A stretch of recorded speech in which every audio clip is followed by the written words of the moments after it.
Hello and welcome to the Luxury Lounge. That's right, every Thursday we head in the lounge, we shut the door, and we air our grievances with the world. And if you've listened to this show before, you know there's no grievance that's too big or too small or too frivolous. There is no grievance that we will look at you and go, no, there's other problems. Nope. The door is closed in the lounge. We can air all problems. All problems are relevant. All problems are to be complained with. I have a very special guest today. I'm so excited. You know her from her own podcast and wildly successful Instagram and social media. Not skinny, but not fat. Amanda Hirsch, thank you for coming on. Of course. I mean, who's better to complain, you know? Right. Well, this is to let people behind the curtains. We're taping over Zoom because I had scheduling things come up on Monday. And, you know, when I'm like scrambling for a guest, I'm like, who would this show be easy with? Like, this show isn't easy with everyone. And I'm like, who knows how to complain the best? And I was like, I haven't had you on in a while. And I was like, and literally I'm like looking at your stories. I'm like, Amanda, get in here. So you're doing me a huge favor for coming on. So thank you so much for being here. I mean, are you part of the Kardashians now? Are you in the family? What's going on? Well, first of all, I want to say that I think it's more than just like who can complain. I think that we have a podcaster's camaraderie. Right. And there are some people that have been doing this for a while. Mm-hmm. And now, like, your dentist has a podcast, right? So now it's, like, a little different. But I feel like we're just, like, we've been in each other's kitchens, you know, before. We were here before Zoom.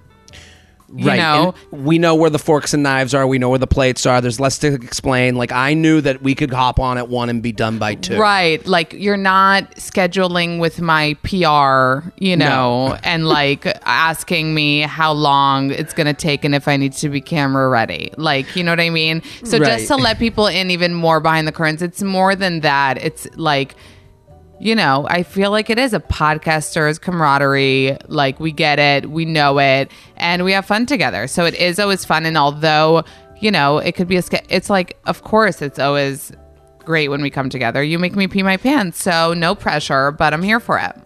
All of our pants are getting peed.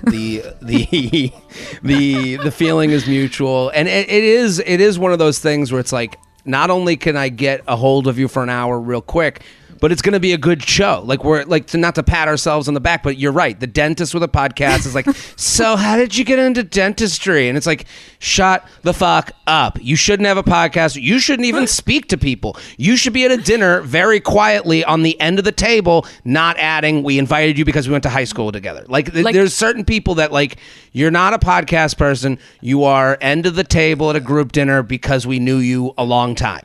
Wait, isn't it concerning, though, that now every person you work with, even when they're professionals, like we gave the dentist example, but like your dentist shouldn't be doing reels on Instagram. Well, you know?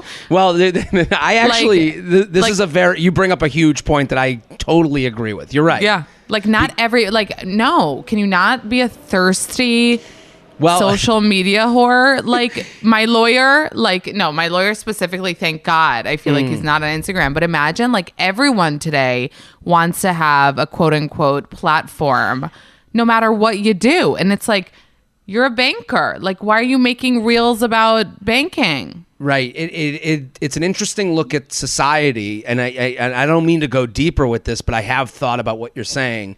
It's like, this does have to do with like income inequality and also the distraction of like social media as a lottery ticket. Like, especially with how TikTok works, where TikTok is, to me, a lot of times feels like throwing a penny into a wishing well.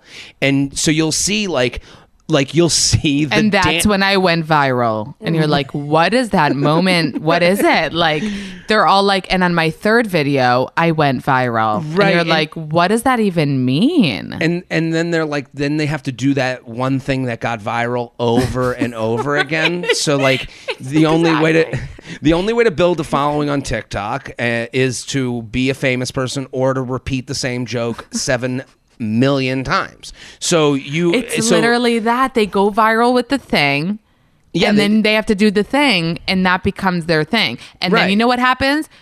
a person who's trying to go viral saw the thing, saw that it worked to be the thing, does it, copies but then you don't even know who started it because you're like, wow, everyone's doing this thing. It's the hackiest app. I mean, look at the butterboards. So I will say it's a hacky app. It's everyone picking up other people's jokes and redoing them, but it's in my way for my audience. And here's what's going to happen. It does have to do with income People inequality. are going to start killing each other because their thing didn't go viral, and the person that copied the copier of the original went viral. And how angry would you be if you were the original and you got 2 views? Horribly angry. There are people just reading other people's tweets on there and going viral for that. And you're like, so I'm your writer now? I did a video where I said the butterboards, soon we're going to show up to a party and someone's going to hand you a straw and they're going to be like, I made a soup board. And the joke was like, yeah, doesn't just end here. And then other people saw that and now they're like, I'm going to do the fake soup board video because that's a good idea. So they didn't hack me, but I was in the writer's room, I kind of, I don't want to say, but I'll say, you're going to look on TikTok and it's going to be your accountant doing the one thing about me is credits and debits. And you're going to be like, where have we gone with this shit? Yeah, it's too much. I'm not on TikTok, so I can talk as much shit as I want. So I'm on there and I'm a part of the scrum, I guess, because I do think, and because stand-ups are putting their clips on TikTok. This goes into my complaint. Let me do my complaint and then we'll get to yours, okay? So hit the music. Jared, he has some problems. Jared, he's got some issues to do. Get off his chest right now. Jared has a lot of issues. Jared has a issue with a lot of things that we can discuss. Can you relate to the problem now? Okay, so my complaint is just about this. I had someone repost a clip that I put up, and I don't want to waste material. So if I put up a joke and it goes viral, that joke is kind of done, and I would hate for someone to come to my show and be like, I saw this on TikTok, so it kind of goes away. Music is different. You can play the same song. Brown Eyed Girl, we're going to sway our hips no matter what. We love Brown Eyed Girl. A joke about my, me pooping, I don't want to hear that again. So what a lot of comedians are doing is they're posting these heckler-ish videos. I am someone who mixes it up with the crowd here and there. If someone yells out at me, I believe I have enough skill in an improv fashion to make whatever is yelled out funny, and I've been doing that since the beginning. So now there's a place to post these videos. So someone posted my video, and they're like, what's the line? I've yelled out at shows, and I don't know what to do. And I'm like, to me, I'm like, how don't you know what to do? And it's like, you go to a comedy show and you laugh or you don't laugh. And if a comic asks you a question, you answer it honestly.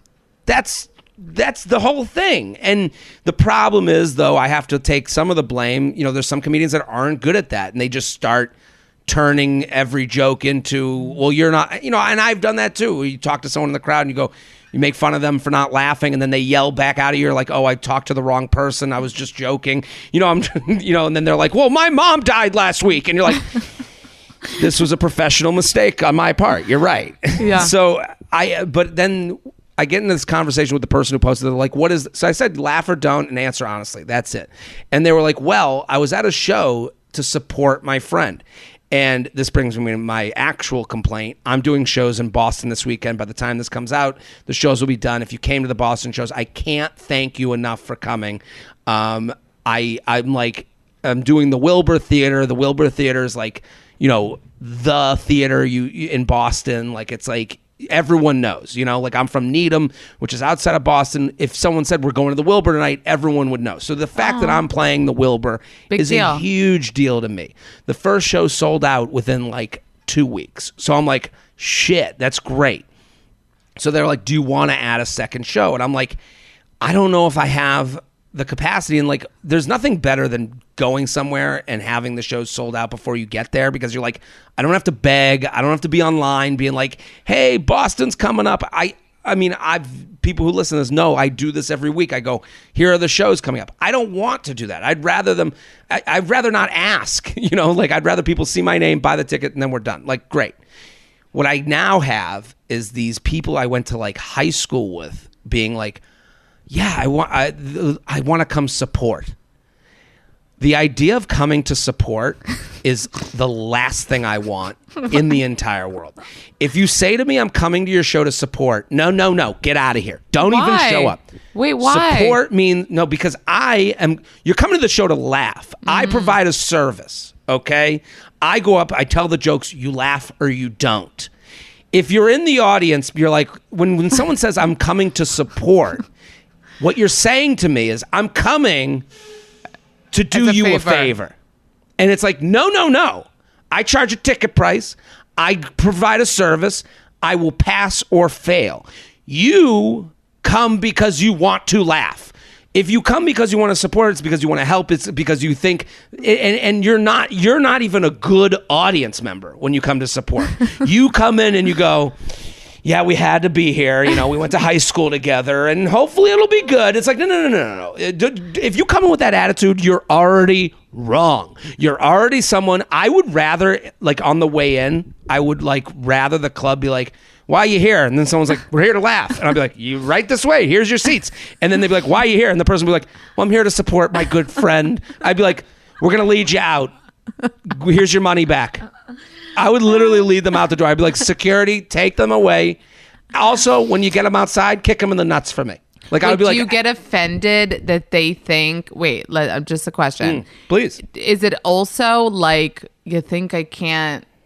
Like, you think I need your support? Maybe they think they're like buying a ticket and filling up space. Here's the thing: you're bad. You're bad space that has been filled.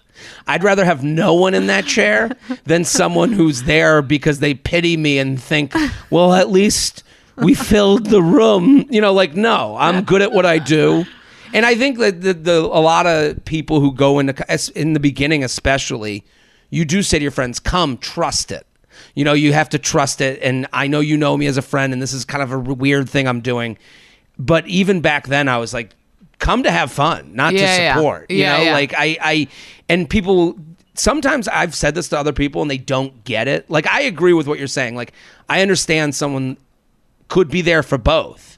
Right. Well, I never would have left the house because I don't leave the house on Saturdays, but Jared's in town. Yeah. But then if you're getting ready for the show going, oh, I can't believe we're going out right now, I'd be like, just stay, please. Wait, so how many messages would you say that you get like that are just as support per show? Less now than it used to be. Mm-hmm. So I'm complaining about something that's happened in the past more because like when you're new, doing the Tonight Show for me wasn't like, oh, I'm going to go to Hollywood now. It was more about credibility to a lot of people that follow me. Like if they've heard me talk about my stand-up, they're like, oh, sure. But like, you can't really deny doing stand-up on the Tonight Show. So that was like a big deal for me, like especially with my parents' friends. Like that was like, oh my God, like and in my mind, there was no what's going to happen next. There was just creating credibility with the people who knew I did this weird thing. Like, and listen, you and I, we're internet people.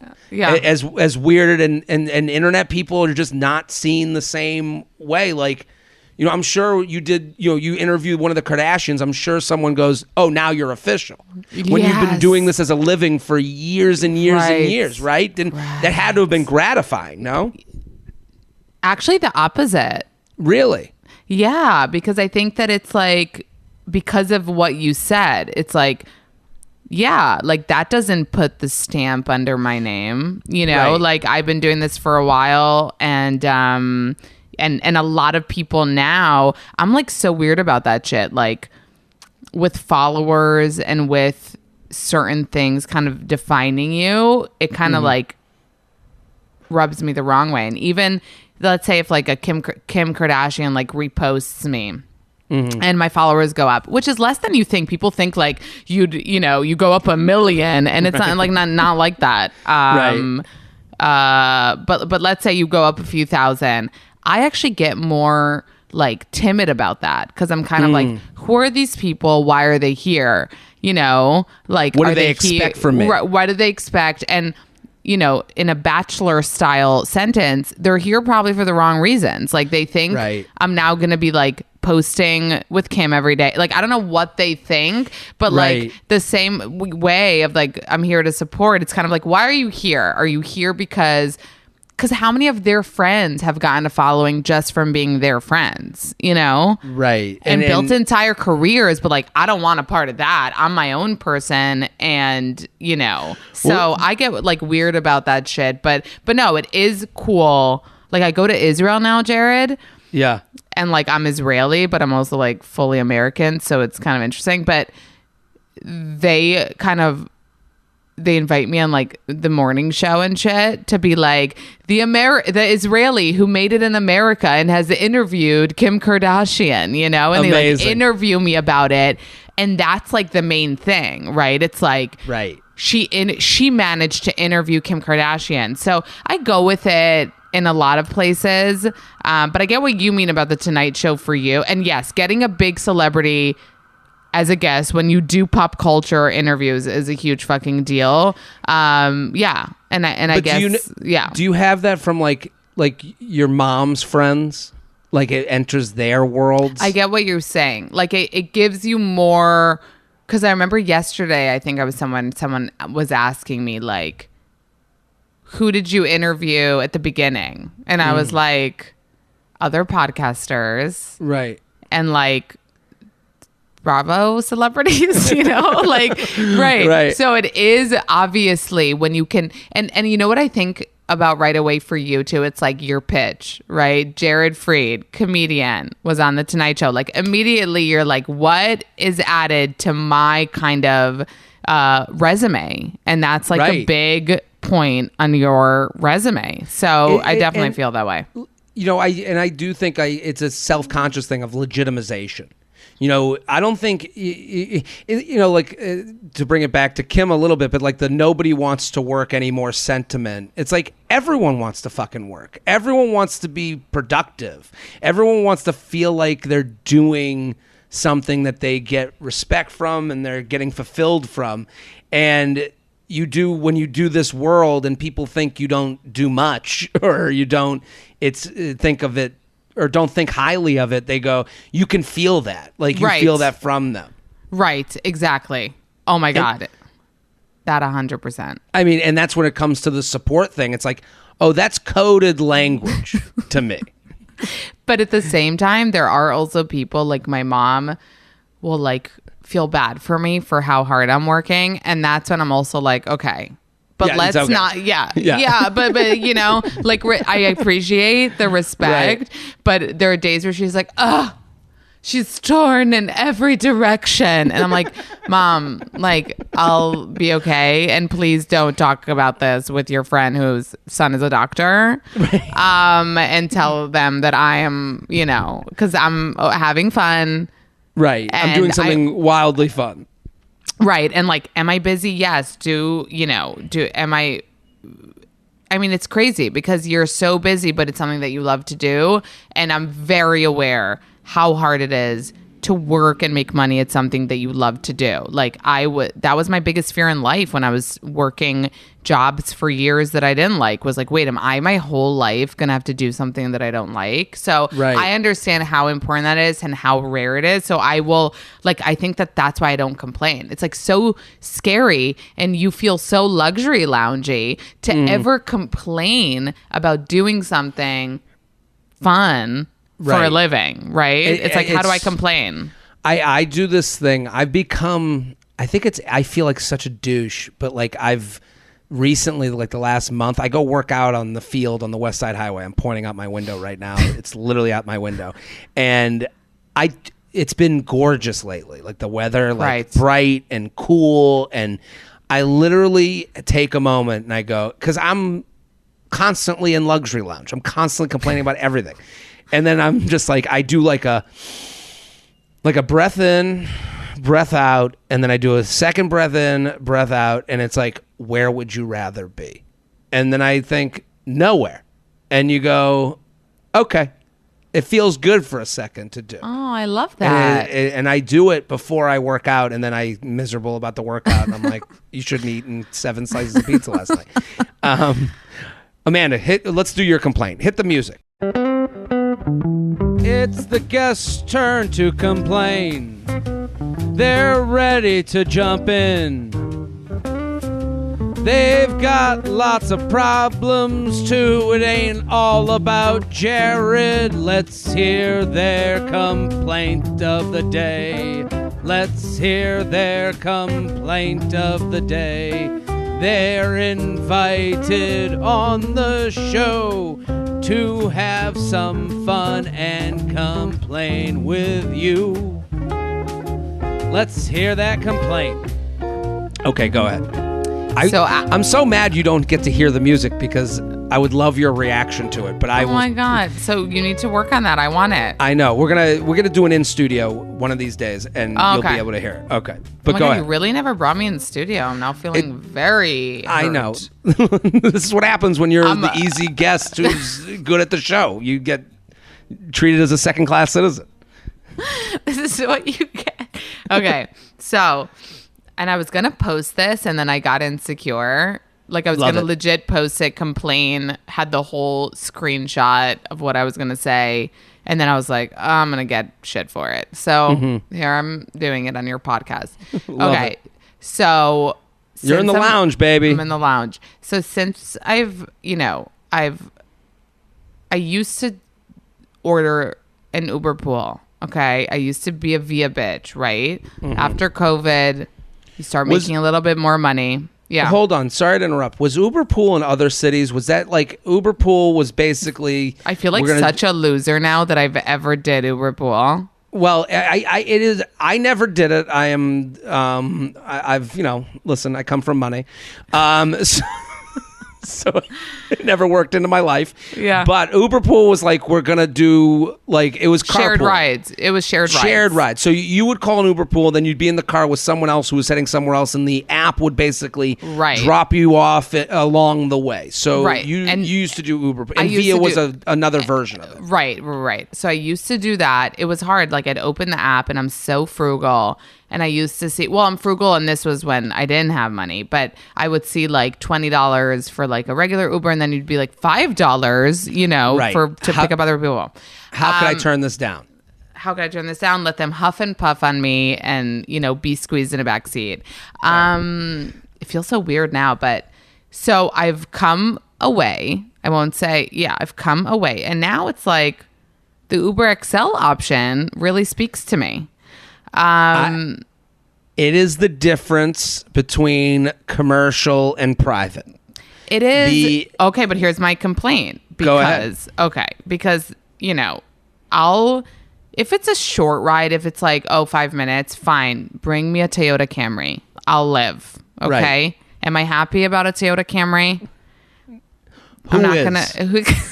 Nobody. But when I splurge on the XL for like, a ride to sell, I'm like, if it's further than 10 minutes, I'll do an XL. And then you get like a Toyota Sienna. Horrible. Or a Metris or a horrible. Okay, but what's worse? So a Metris, I hope I'm saying it right. The Benz Metris is the van. It's a van. It's a party van. It is so uncomfortable. The seats are you're like locked in. There aren't windows. I always go to the way back of it. It looks like it's a Tetris block. It looks like it is not what you wanted from the XL experience, because I always go to the way back. So now you're 2 rows back from the driver. They're like trying to talk to you. You're like, I can't hear you back here. You know, like you're way back. You're 50 yards away. The seats are the least comfortable seats. And here's the other thing. I hate any Uber. Sometimes I don't care if it's XL or it's the regular Uber, whatever Uber. If I can't get the center armrest to flip down, I am enraged, because I always have a coffee and I want to put it in that cup holder and sit like I'm Bruce Wayne heading to the gala. Like, so, babe, we need an escalator. That's what I'm telling you. It's so Uber Black is the next step up, right? And now you know you're gonna get a nice fancy car, but that's like legitimately like $20 more, I think. Right, and it should say to you, hey, you got the XL, but you're gonna get a Lego block that's gonna pick you up. So here's my thing: if I'm getting an XL, even give me a Toyota Highlander, give me a Nissan Pathfinder. You know, like right. I'm not looking, but don't give me a Toyota Sienna or a Benz Metris, because it legitimately ruins my day. Right, and here's what they've done. It ruins my day as well. I totally agree with you.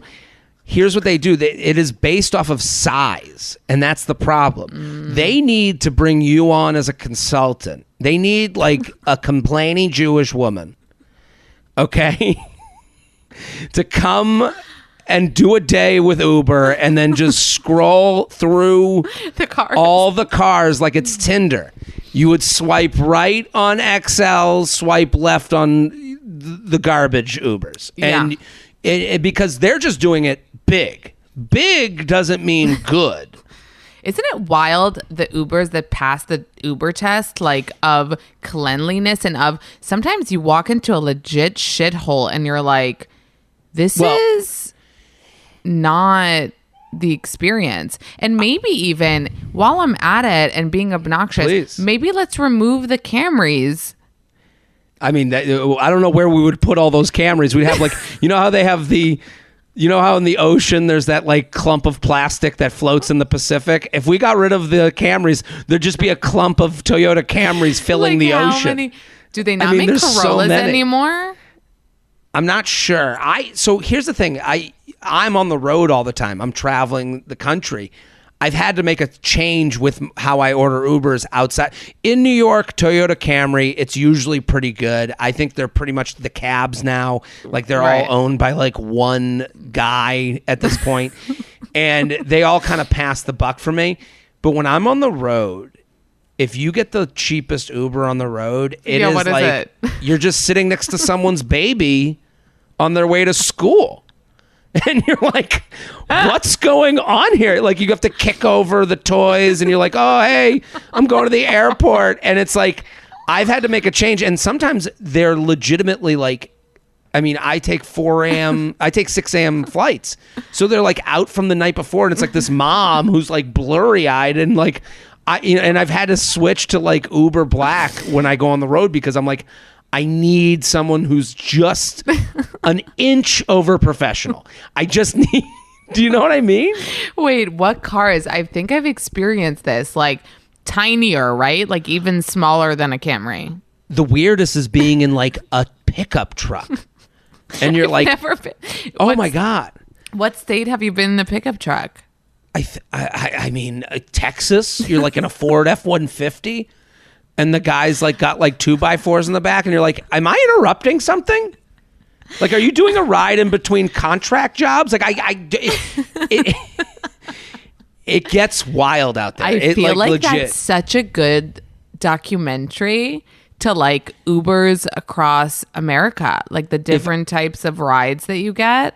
Oh my God, the different types of people. I talked about it actually, like taking an Uber in Texas during the pandemic, like.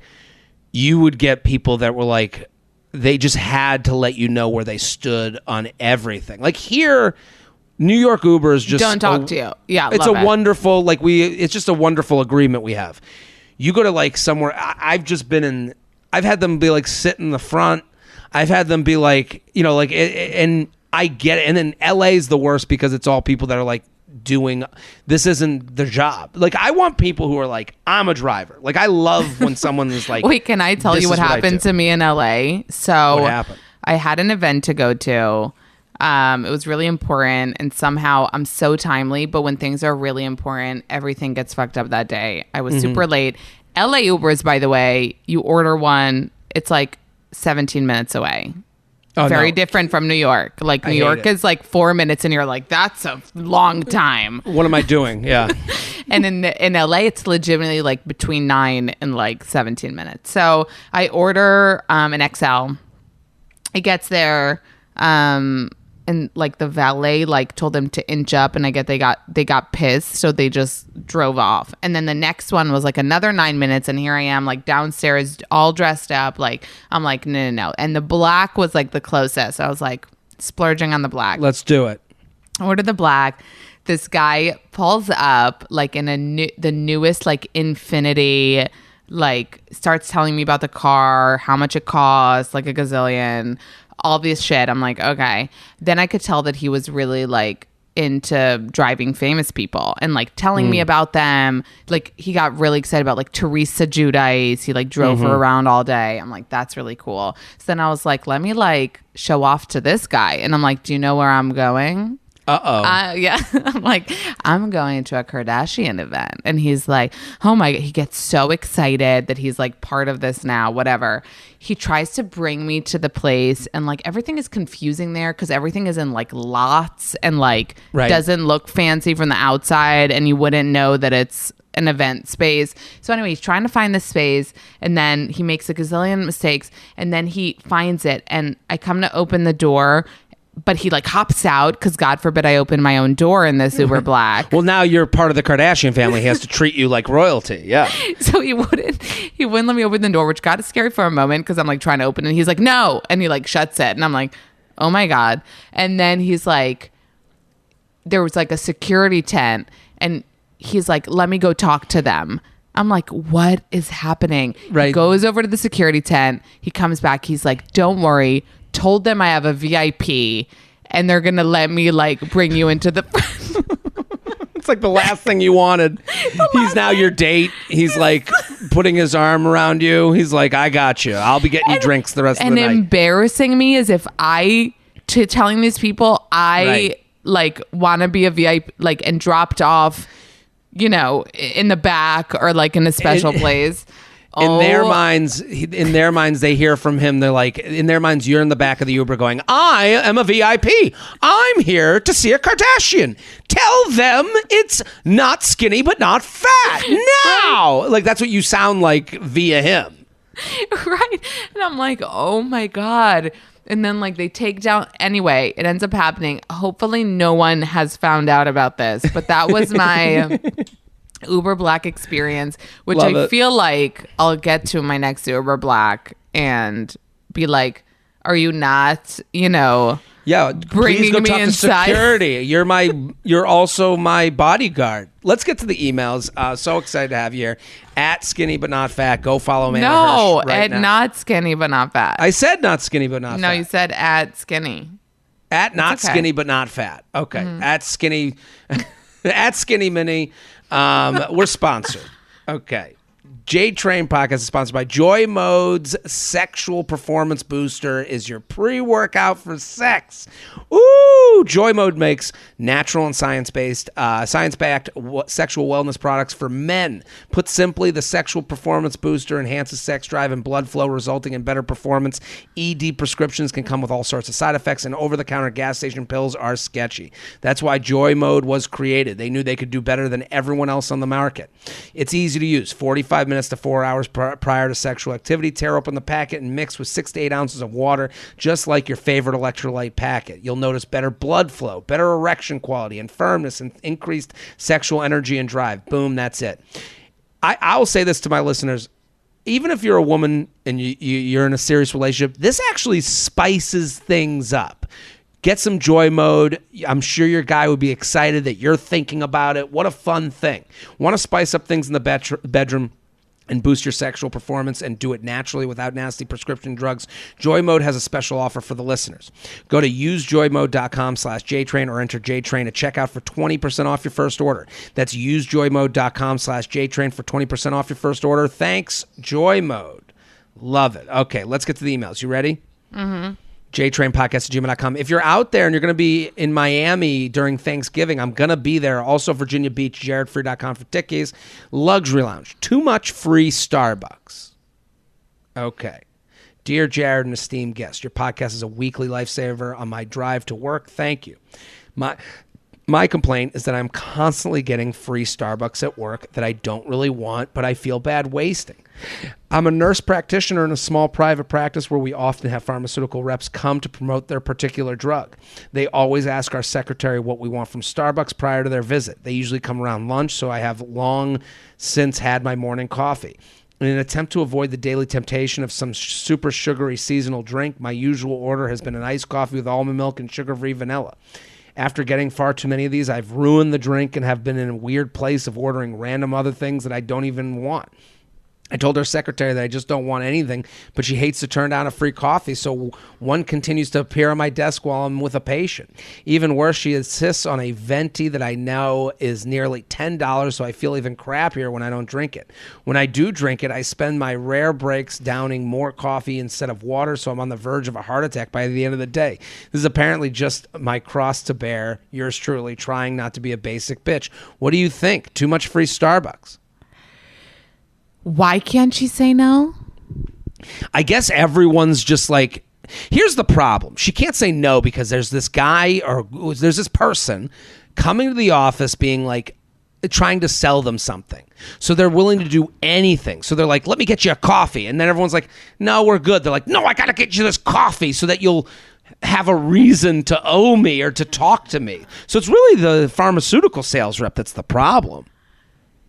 I mean, I think it's always nice to have, I always have like something to drink next to me. So you can get something not caffeinated from Starbucks. Say, get me a bottled water. Yeah. Bottled I love water. It's like $5. You're still spending. It's ethos water. They overcharge. You know what I mean? Here's what I would do. If I were them, I would give them like a grocery store order. Like I would order so much that they would stop doing it. Like I would get them to go, are they out of their minds? Like I would legitimately be like, yeah, I'm going to get the turkey brie wrap. And then I'm also going to get those cake pops. I want 17 cake pops. See what happens. Let's just see how far like, could I this get can the go. Egg bites, but don't warm them up too much because they burn the hell out of the roof of my mouth. Right. And also the most complicated coffee order ever. That would be fun. Get a coffee order that is like steamed milk at 100 degrees plus a coffee that is iced, and then I want 3 cubes. Like, get so specific, because here's the position they're in. If this person, it's the pharmaceutical salesperson that's really the problem, because they want to make sure they have you for their sale or that they're worth it. So what you do is make their effort their problem. Because your coffee order, they should get to the point where they're like, I'm spending $1,000 at Starbucks and they're not buying anything. Like, you need to like make this a problem for them. Make it a problem. Make your order complicated as fuck, or find something that Starbucks doesn't have. Right. Yeah. I'll have a roast chicken. I'll have a matzo ball soup. Just keep order things. I'd like a brisket sandwich. You know, I'm just going to Starbucks. Yeah, I love the brisket sandwich from Starbucks. Just keep. That's a good one. JTrainPodcast@gmail.com. JTrainPodcast@gmail.com. Here with Amanda Hirsch at Not Skinny But Not Fat. Go follow immediately. The podcast is wonderful. Luxury Lounge. Toilets and bars in the basement. Feather, writing you this after the adventure of getting to the bathroom in a bar where the toilets are 3 flights of stairs down in the basement. Why would any establishment open up themselves to the possibility of a drunk customer falling down the stairs? And now I also have to climb up those stairs just to continue having a fun night. What do you think? I just now, first of all, the bane of my existence is a faraway bathroom. Like, hate it. The laziest. To me, it's not even stairs. Even if they're like all the way to the back, to the left, I'll be like, I don't have to be that bad. Like, I could hold it. Right. But then, it does you know show what I realized? Go ahead. It's so smart of the establishment because less people in the bathroom means less toilet paper to change, means less cleaning up. So maybe it is smart to put the bathroom far away. 3 flights is fucking ridiculous. 1 flight should be illegal. So 3 flights? Where are you going? Where is this place? That should be illegal because it's like, you have to have bathrooms at your establishment. Like 3 flights, that's a different establishment. That's a fire hazard. Like 3 flights is a fire hazard. This is also a very New York problem because you'll be at a bar and you'll be like, hey, where's the bathroom? And they're like, you're gonna go to the dungeon, and you're like, what? And you're like, they're like, yeah, it's downstairs. And then you get downstairs and it's like in an office next to some guy who's doing their accounting, and you're like, how is this? How did this restaurant like get, the real estate person look at the restaurateur in the eye and go, yeah, they'll just come down here to this abandoned box, and that's where you use the bathroom. I don't think I've ever seen 3 flights of stairs down. I've never seen that, but I do see the basement bathroom, especially bars in New York. If it's a smaller bar, I use bathrooms, public bathrooms, often. Are you a public bathroom user or not? Oh, I'm a user and abuser of public bathrooms. Yeah. I even did a poll the other day, by the way, if you guys are interested, sitters versus squatters. And it was 50-50. And what was crazy was everyone was shocked at the results. And then people were like, who's sitting? And I was like, gross, I don't know. Meanwhile, it's like, I'm in the sitters. I'm sitting so much that it's like I have moved into the bathroom. I am sitting, I'm rubbing my face on the toilet. I don't understand these germaphobes that then put it on everyone else. I walked the other day and an AirPod fell out. I had an AirPod fall out and I fell on the ground, and I picked it up and put it directly back into my ear, and someone behind me went, ugh. And I was like, what was their option? Like, what did they think they would do in that scenario? Like, did they think they would go home and put it under one of those black lights to like de-germify? No, what they would do is they'd put it back in their case, and then an hour later they go, oh, whatever, it's been an hour, like some arbitrary amount of time. None of this stuff is doing anything to anyone. I just feel like it's my butt, and it would be gross if there was something wet on the seat that touched my butt. But if it's like not a visibly dirty seed, then like my butt isn't getting to my mouth. Like, I'm not getting sick from this. I'm not getting like, why? I don't know. Like, how studies come out and they're like, it was found that there are like 80 gazillion germs, and I'm like, but where they go? Like, where am I getting the disease? Like, is the disease, like, how am I getting sick from this? If it's not a real thing, I'm not going to worry about it. And you know what else, by the way, to you squatters, I got a lot of message from like physical therapy people. It's really bad for you to be squatting like that. And apparently for your like pelvis area or something. I can't believe, and this is mostly women do this. Like, when I hear like a guy squats shit, I'm like, dude, you got problems.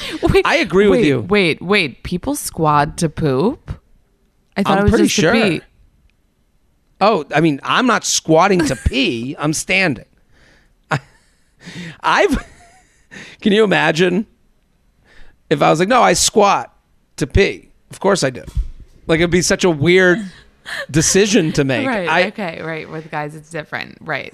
Right. But like, listen, there is nothing more shocking than like when like I've been in relationships where like seeing a woman pee is just the most shocking thing for a man. Because we have a stream. We aim. When a woman pees, it's like those planes that release water over a fire.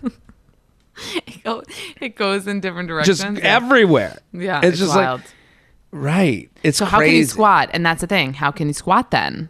Right. Then squatters are ruining it for everybody else because they're getting the seat dirty. I just want to know, what is the difference between my butt and my forearm? There's no difference other than it being covered and risque. But like my forearm touches the table the whole meal. I'm not licking my forearm. My butt touches the seat. I'm not licking my butt. Everyone should sit. This is a sit podcast. JTrain podcast at gmail.com. JTrain podcast at gmail.com. Here with Amanda Hirsch at Not Skinny But Not Fat. Luxury Lounge. Manipulative gym owner. Jared, all the feathers to you. My husband and I saw you at Mohegan. Loved your show. Thank you. Here's my complaint. See, they didn't come to support. They came and got their money's worth. Here's my complaint. I recently joined an all-woman boot camp gym. Okay. My favorite instructor was scheduled to teach this morning's class, but the gym owner stepped in this morning to teach instead.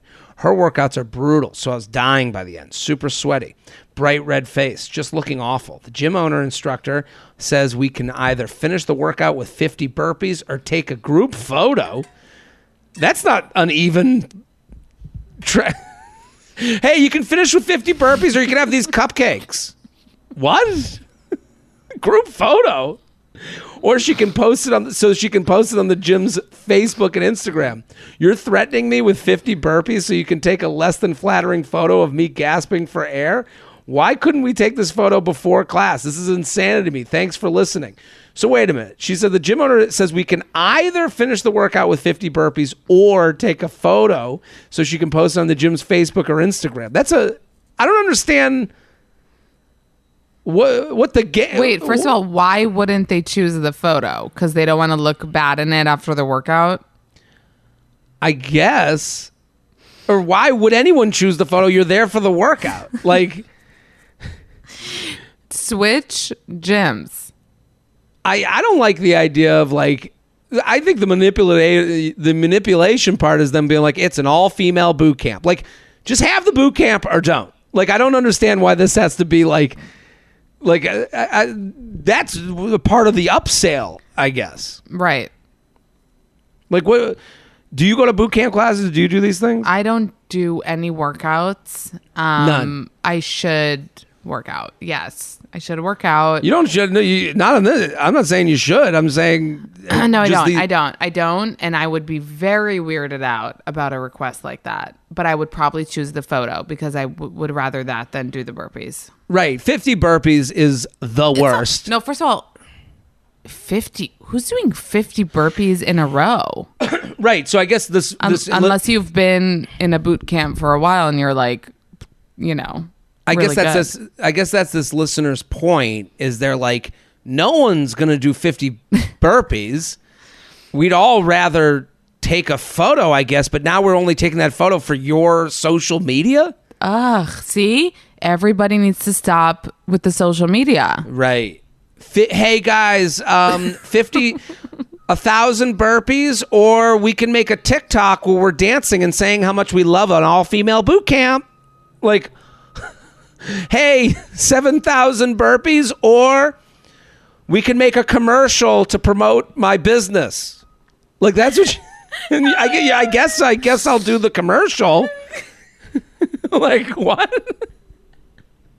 It's an insane. Oh my God. Hey, you guys, we're going to end the class with 3,000 burpees, or I can give out some mops and rags and you guys can clean the space. What would you rather do? You could be a janitor or you can do 680 burpees. Like, what?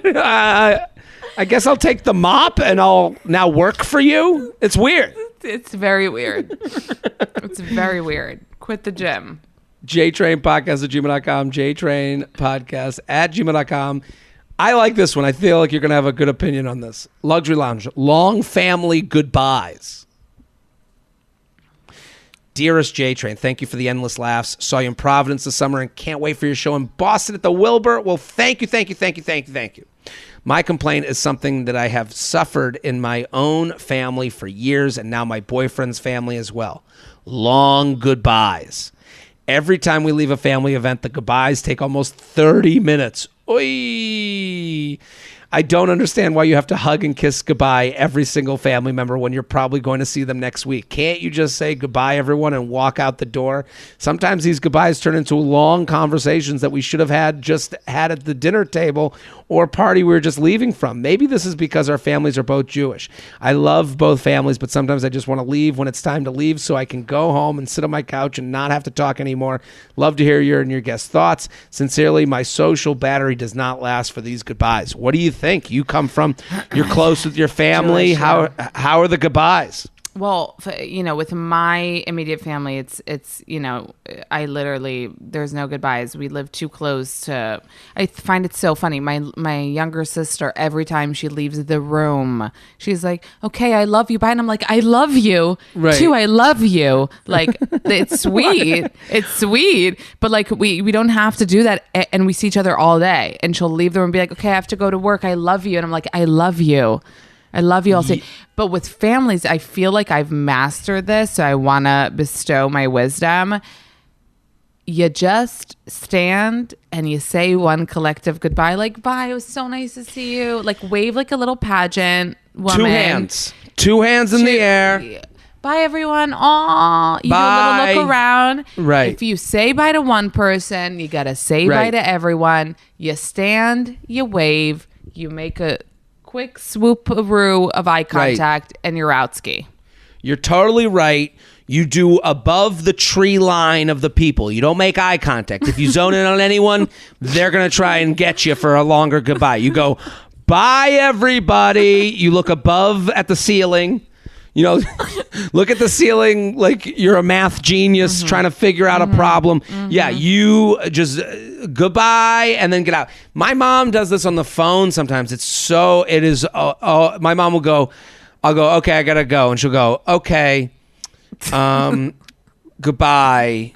I love you." She does the "I love you" thing, and I go, "Hey, I love you, goodbye." And like you don't want to be rude to be like, "Yeah, shut up, bitch." You don't want to do that. Yeah. But you also I don't need, the love is there. We don't have to say goodbye to each other like you're going to die. Like you're not going to war. I don't need to say goodbye to you like you're off to Vietnam. I think that the way this listener can make herself feel better about listening to our advice is nobody has ever, and I'm a gossip queen, has gossiped about somebody's goodbye. No one has been like, "The goodbye was really, not, she didn't hug me." Like, I feel like it's something you can get away with as long as it's just a nice, like, everyone hears you. You didn't do an Irish exit. You said goodbye. You just can't go one by one. Imagine, like, I've made the mistake of arriving at a certain place and saying an individual hello, like, "Hi. Oh, so nice to see you." And then you're like, by the third, you're like, "What the fuck am I doing? There's 7 more people and I started this and I can't stop now." So that's your warning. Once you start, you can't stop. It has to be collective. You can't zone in on collective goodbyes. You can't make eye contact. You can't zone in on anybody. You can't give one person a better goodbye than the next person. It has to be democratized. Everyone has to get an equal shitty goodbye. And here's the thing that you should always lean on. If you had a good time at the event, no one needs a goodbye. If the event was awkward, then the goodbye gets noticed. So if you caused a stir at Rosh Hashanah and you were like, "The soup's cold," and then everyone's like, and then you leave, people are like, "Wow, she must have been really mad about the soup. She stormed out of here." That's the only way it's happening. So good time, no goodbye. Bad time, goodbye is necessary. Okay, to make it obvious that you didn't have a bad time. You got to put got to seal it with a kiss. JTrain podcast. What's that? No, I get appreciative of age so often lately where I'm like, thank God that I have the life experience now to avoid Right. so many situations. You know, if Right. I'll talk to someone and they're like, oh, I got stuck at dinner, you know, and I'm like, I don't get stuck at dinner because I leave when I want to leave. And it's Right. so freeing to live your life that way. I also don't have dinners that I would feel stuck at. Like I'm clairvoyant. Like someone's like, hey, we're going out to dinner. So-and-so's going to be there. So-and-so's going to be there. So-and-so. And I'll be like, thank you for the invite, but I'm out. I've heard the guest list. I am not even going to go. You're not even coming to support?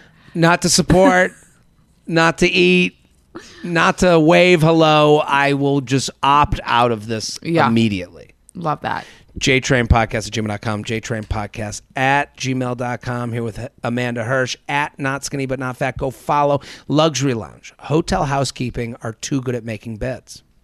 JTrain, there's nothing worse than when you go to bed in a hotel only to realize when you're getting into the bed you didn't get under all the sheets. The other night I was getting into bed and it was tightly made. Nothing is worse.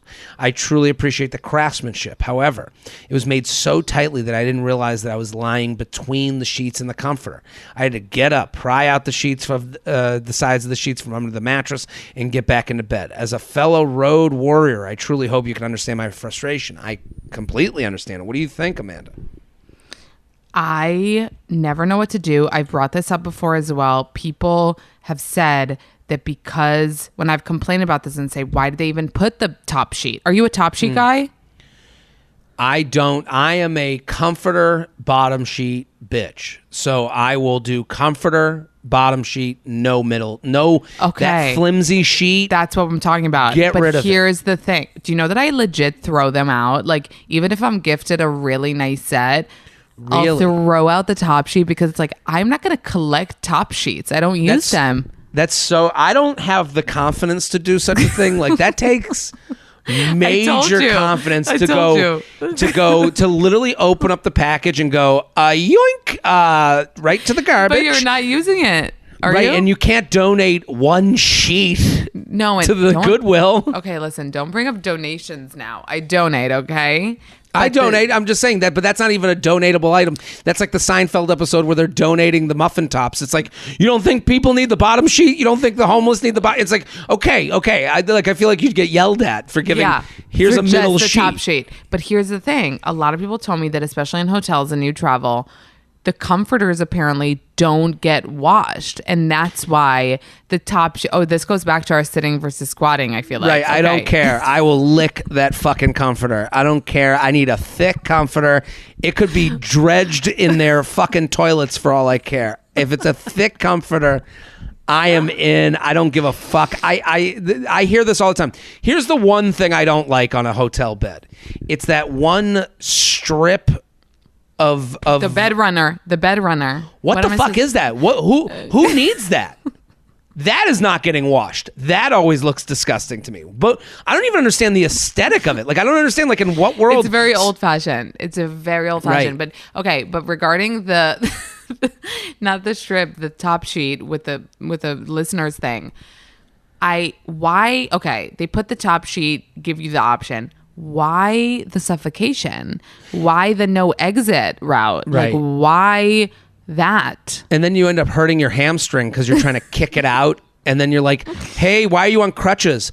I had a tightly made bed that I didn't prepare adequately for when I got in. I got in before pulling the sheets out from under the bed. Like, it is an embarrassing injury to get as you get older. Like, I love being older and knowing what I like, but I don't like the embarrassment that comes with injuries of getting older. Like, you're like, oh, did you hurt it during a soccer game? No, I was kicking the sheet out from underneath and my body weight was too much to get it out from underneath the mattress. Wait, so you get to a hotel, you pull out the top sheet and put it on the floor? No. When I get to a hotel, so this is my routine because I travel a lot. Pull out the runner. I take the runner and I throw it out the window into I burn it. I burn it and then I use it. Like tassels at the end. Like, it's so disgusting. I take the runner, I bring it in the toilet, I take a shit, I use it to wipe. So sorry everybody. So then I get in, I unpack. I'm a big unpacker at hotels. And that wasn't how I used to be. Now it feels good to put everything into its place. Okay. Then I go to the bed. I go to each corner of the bed. I pull it out, pull it out, pull it out, pull it out. Okay. Now the bed is ready for me to get in it for when I'm ready. I don't want to, because if I don't do it right away, I'll forget and I'll get in the bed and I'll go, fuck, now I got to get up. I got to take, now you're adding energy. Yeah. You were just like laying down, you're ready to close your eyes. And then, so I do it right when I get there. Okay. Well, that's a good complaint. I think 98% of people would agree with this listener that it's right. Really annoying, and maybe they should, change this up. But the problem, if they keep it too loose, it won't look good. So what's the middle ground? Maybe. Here's the thing. I want the top sheet tightly on the bed, the comforter not tightly. You can just drape a comforter. The comforter does not need to be tucked under the mattress. What do you mean? You want the top sheet tight, and then you're suffocated. Your feet are suffocated inside. I guess for me, I don't use the top sheet, so I'm on top of it anyways. Oh, you lay on top of it. Yes, I'm pretty wild. I know. I think that you're probably in the 3%.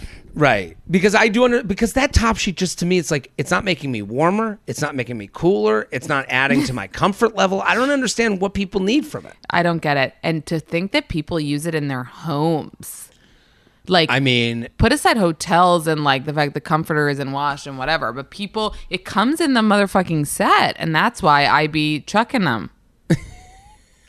I commend your confidence. Let's do you. one more. Is that okay with you? Everyone go follow. One more is good. Amanda at not skinny but not fat. The podcast is wonderful. Just a huge fan. Everyone go follow Judgmental Grocery Store Cashiers. Jared, love the pod. Thanks for all the laughs. I'm writing in today about grocery store cashiers who feel the need to comment on what they're ringing up. When I cash out at 8 p.m. on a Friday with a bottle of wine, pint of ice cream, and box of cookies, I don't need the raised eyebrows look of judgment, or worse, the sarcastic "someone's going to have a good night" comment. I would like to eat my body weight in unhealthy food and not have comment or judgmental look about it. You'll find me waiting in line in the self-checkout stations rather than make small talk over what I'm purchasing with Carol, the cashier. Sincerely, self-checkout queen. What do you think? Do you get comments on what you get? This is a true story. This isn't like a made up stand-up bit, as you stand-up comedians make shit up. Sure. This is true. I used to buy a lot of shit and pretend on the phone that it was for a party. Really? Yes. So you'd be like, "Hey, quiet down, everybody. I'll have an egg foo young." I'd be like... I'd be at the cashier, let's say, with like chips, Oreos, whatever. This is like in a binging. Person. Yeah, and I'd be like, no, I'm getting the stuff for the party. Don't worry, I'm at checkout. Here's solution. I got the 7 bottles of wine for all 30 of us. Exactly. Is there a 31st person coming, or did they cancel? Oh, so I need another bag of chips because there are more people now at the party. So that should save it. Everyone wants Mama Celeste pizzas. We need 17 Mama Celeste pizzas. That's a lot of Mama Celeste. Yeah. Okay. Is everyone going to eat those? And then you fake hang up the phone. I get it. I get the embarrassment. I mean, even if you're going into, a deli and you're buying like, a bag of onion, what do they call the Funyuns? Then you feel weird with the cashier. You're like, where did they think I'm eating this? Like, is it a weird choice? I get it. So there's your backup. Oh, I mean, no, I'm getting the Funyuns. Right. I'm getting them for the thing. For the children, for the teenagers who are high, not for the woman in her 30s who just happens to like Funyuns and doesn't mind that they make your breath smell for a week. They're for the teenagers. Okay. Can I tell you that yesterday? Yeah. I mean, this is going to sound influencery and annoying, but I was at a shoot. I'm not normally at shoots. Yesterday I happened to be at a shoot. Didn't eat all day because the the food that they bring you there is like whatever. You're doing like the bingo. You're doing like the bingo board of douchey things to say. So I was at a shoot. I forgot to eat. We're like 3 away. I'm meeting with a Kardashian. Oh my God, so douchey. So I get in the car for the way home and I'm starved. And I noticed that in the bag that they gave me, there are chips. What's the flavor called? Salt and vinegar. Okay. Salt and vinegar is not a bag that you down a family size bag of. Like, it's just the taste is very overwhelming. Like, it won't. But I did because I was so hungry and I was just like the way you eat popcorn in the dark. And also it was dark. It was night. Right. Salt and vinegar chips are not chips you down. They're chips you kind of like munch at because of the tartness of the sour or the salt and vinegar. Yeah, I agree. So hungry, downed, and like think about like the cashier equals the driver at this point. Like, what does he think of me? Right. He's like this animal.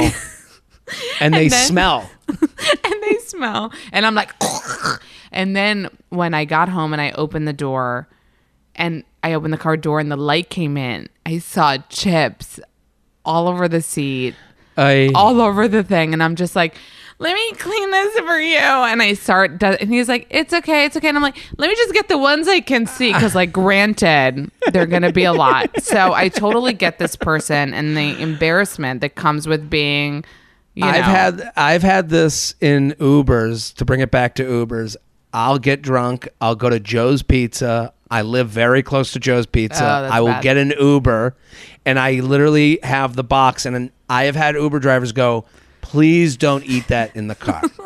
And I'll go, no, I'm good at this. And I will eat the pizza via the slot of the box. Like I'm feeding it into me. Like I'm just little by little, the pizza comes out and I do a bite. And then I'm like a push pop pizza. Right. Push pop pizza. That's what I'm having. And the guy's like, are you eating it? I'm like, no, I'm good. It's good. I'm trying. I'm just trying. Please let me eat this. And then like they get so mad. So push pop pizza. Amanda Hirsch, thank you for coming on. This was fantastic. I can't thank you enough. You succeeded. I got my money's worth. I got my time's worth. I'm tearing up. Love There's it. a little pee. So pants have been peed. We hope that the listeners' pants have been peed as well. Everyone go follow Amanda at Not Skinny But Not Fat. The podcast, everything. Go follow. Go get involved. I'm Jared Freid. We're here every Thursday in the lounge. Keep sending your emails. JTrainPodcast@gmail.com. We'll be back next episode. Boom.